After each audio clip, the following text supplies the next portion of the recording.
Over the last decade, there has been a growing increase in rural to urban migration, creating megacities. Such densely populated areas have an enormous impact not only on their local environment but on a global scale.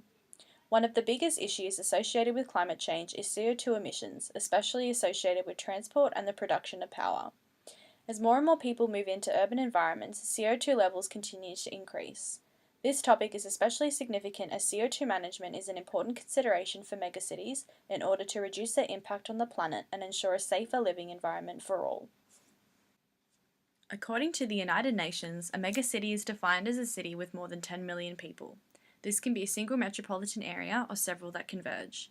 In 2016, 54% of the world's population lived in urban areas, but this number is expected to increase to 60% by 2030. In 2016, there were 31 megacities globally, and that is expected to rise to 41 by 2030. Currently, 24 of the world's megacities are located in less developed nations, but this number is expected to increase. India, China, and Nigeria will account for 37% of population growth between 2014 and 2050. Urbanization is ever increasing and the need for infrastructure is high.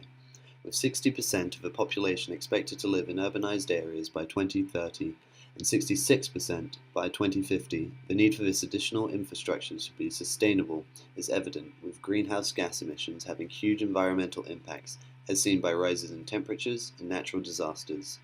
Some of the biggest contributors are China and India. Chinese development has been under pressure to move towards a more self-sufficient, more energy efficient, and environmentally friendly model. Tianjin Eco-City, southeast of Beijing in China, is promoting sustainable development by using resources efficiently, adopting technologies, and consequently providing jobs. They hope to be an example for other Chinese cities in regard of management, technology, and policy for environmental protection and green economic development. India have also become more environmentally friendly, as researchers have managed to reduce the amount of the sun's light that is reflected off solar panels, rather than being absorbed and converted into electricity, from 35% to 12%. By applying this to all solar panels, this will increase their capability and reduce the need for carbon emissions. The air quality standards for the World Health Organization relate to particulate matter, ozone, nitrogen dioxide levels, and sulfur dioxide within the air. These confirm that the air quality in Beijing is at such a poor level that it is no longer safe for the population, therefore increasing health concerns. The main contributors to Beijing's air pollution is coal burning and vehicle emissions. Coal provides 60% of China's electricity, and as it's a growing economy, the need for electricity is always in demand. Motor vehicle emissions contribute to nearly 70% of the air pollution. Beijing has currently 3.3 million vehicles on its roads, with approximately 1,200 added per day. However, during red and orange alerts, vehicles can be ordered off the roads. During December 2016, Beijing experienced the worst case of air pollution. The smog was a resultant from coal and vehicle emissions and moved rapidly to cover the entire city within 20 minutes. According to Greenpeace East Asia, this case of smog was the most serious case of air pollution in 2016.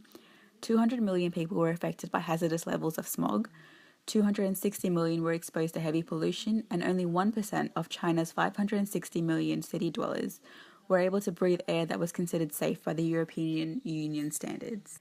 This map depicts 11 of the major cities in China which are considered polluted.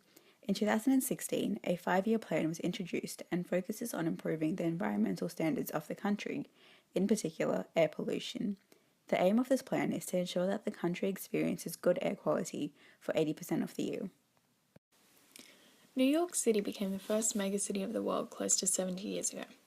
Like all other megacities, New York is facing a number of challenges. One in particular is air pollution, and the city is actively trying to resolve the issue before it reaches the extent that China and India are facing. New York City has implemented a clean heat program which has been very successful. I'll break down this flowchart and explain it. To begin, New York City gets very cool over the winter and gets snow. All the buildings require heating. This heating is provided by burning fuel. Whilst burning these fuels provide heat to the people of the city, it releases toxic and harmful gases into the air of New York. This release of gases pollutes the air and also causes the residents that breathe it in to sometimes contract lung diseases. this is a problem. So the Clean Heat program was implemented with legislative and financial incentives.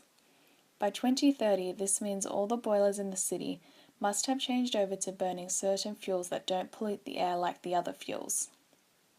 Already, New York is experiencing its cleanest air in 50 years, and the health system has seen a significant reduction in the frequency of lung diseases. In 2007, it was found that 86% of Beijing's transport emissions were from road vehicles. The ownership of private vehicles in China have been increasing at a steady rate of approximately 20% per year. Therefore, transport officials announced that as part of a new 5-year Clean Air Action Plan, the number of cars would be limited to 6 million by the end of 2017. There are also plans to add more than 480 kilometres of bus lanes and to introduce a public bike rental scheme by 2017.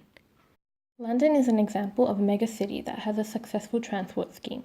The government has implemented action plans.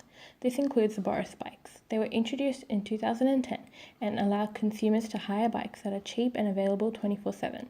There is added convenience in that you can pay by card, and there are over 750 docking stations within 300 to 500 meters of each other. They have also introduced the electrification of public vehicles. 25% of London's commute is via public transport. 1,700 diesel-electric hybrid buses have been introduced with the goal of reducing fuel consumption and emissions by 40%. Denmark is another example. They are home to the greenest drivers in the EU. They have implemented the Drive Green program, which promotes green recommendations for cars, certification schemes for companies and public organizations, and incentives for customers to promote greener transport choices. They have also improved their railway network, which reduces congestion and carries more passengers in a quicker manner. Bicycles were also implemented. More than 35% of individuals in Copenhagen ride a bike daily. They have invested 86 ongoing programs to promote bicycle riding, which includes bicycles and parking and biking to school. They have also built pathways and tunnels to ensure better management and safety for bicycle riders. In conclusion, this video demonstrates the challenges that megacities face today. How they respond to challenges creates precedents for how future challenges will be approached. Megacities are developing technologies to become more efficient in their use of energy and are implementing various environmentally friendly schemes due to their significant impact on global warming.